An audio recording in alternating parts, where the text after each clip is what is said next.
میں نے کہا بڑی مضبوط. ہاں دیکھو 2-4 بندوں ٹھگے صحیح مولوی صاحب مان گئے, میں آدھا نام بیٹھا تو میں نے کہا چلے ہونے دے ذرا, متاع قلیل. قرآن کہتا ہے دنیا کا فائدہ بہت تھوڑا ہوتا ہے. جب بات پکی ہو گئی نا, آج مضبوط کتاب لکھی ہوئی ہے صحیح. میں نے کہا آپ کی بات پوری ہو گئی؟ کہتے جی ہاں. میں نے کہا اس میں وجہ بھی لکھی ہوئی ہے کہ وہ بدھ والے دن کو پڑھتے تھے. ہاں ذرا وجہ آپ فرما دینا مجھ سے, وہ کون سی ہے؟ اب ٹون چینج ہوئی. میں نے کہا اس میں وجہ یہ ہے کہ حضرت علی المرتضیٰ اتوار والے دن جمعہ پڑھتے تھے, حضرت معاویہ علی کو دیکھ دیکھ کے جمعے والے دن جمعہ پڑھنا شروع کر دیتے تھے. نہیں یہ کہاں لکھا ہوا ہے؟ میں نے کہا اسی کتاب کے پچھلے صفحے پہ لکھا ہوا ہے جس کا حوالہ آپ پیش کر رہے ہیں. نہیں میں تصویر میں کوڑ مارا, میں کہ کوڑ کو کوڑ ہی مرے اندر. شرم نہیں آتی تمہیں معاویہ پہ بھونکتے ہو؟ جی میں نے تو جھوٹ بولا. میں نے کہا پھر اب سمجھ آ گیا. میں کبھی پریشان نہیں ہوتا, گفتگو میں پریشان نہ ہوا کرے. ایک جگہ بیٹھے ایک بندہ بار بار مجھے کہہ رہا تھا مولا علی ایویں آنکھا ہے, مولا علی ایویں آنکھا ہے, مولا علی ایویں آنکھا ہے. میں پریشان نہیں ہوا. جب میری باری آتی میں بھی کہتا مولا ابو بکر نے یوں کہا, مولا عمر نے یوں کہا, مولا عثمان یوں فرماتے, اور مولا معاویہ یوں کرواتے تھے.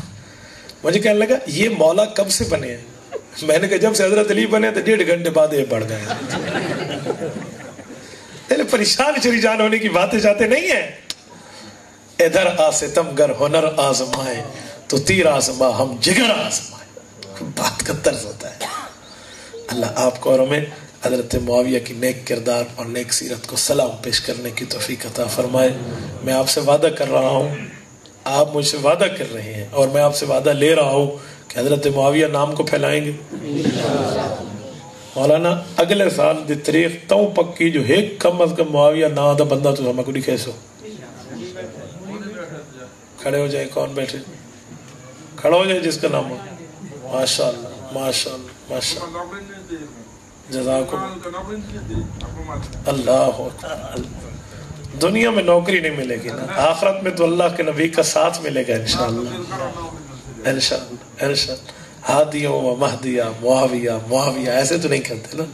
اللہ کے رسول نے ان کو فرمایا تھا اللہم اجعلہ ہادیوں و مہدیہ. اللہ اسے ہادی بھی بنا مہدی بھی بنا. ہادی کا معنی ہدایت دینے والا جو دوسروں کو ہدایت دے, مہدی کا معنی جو خود بھی ہدایت یافتہ ہو. الحمدللہ رب العالمین والعاقبۃ للمتقین والصلاة والسلام علی سید الرسل وخاتم النبیین. ربنا ظلمنا انفسنا وان لم تغفر لنا وترحمنا لنكونن من الخاسرین. صلی اللہ تعالی علی خیر خلقہ محمد وعلی آلہ واصحابہ اجمعین.